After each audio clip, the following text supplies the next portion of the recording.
here in Tully Nurseries, the home of Bella Bloom, and today we want to tell you all about the hebe story. We're very passionate about our hebes. Dad discovered many new varieties years ago, and it's Grand National time, so now is the time to tell you about the whole horse connection and where it came from. So Dad, as you know, is from Ballinasloe. It's very famous for the Ballinasloe Horse Fair. So we've two really good ones, Red Rum here with beautiful purple flowers, Black Beauty, and this one I'm particularly passionate about. It's called Matty Brown. So my own son Harvey Smith was born in 2010, and he was just born, so Dad decided to call this plant after the horse he rode, Matty Brown.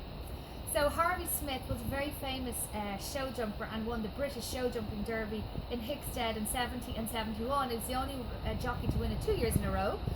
And like Harvey Smith, this plant is really colourful. So get down to your garden centre and back this winner today.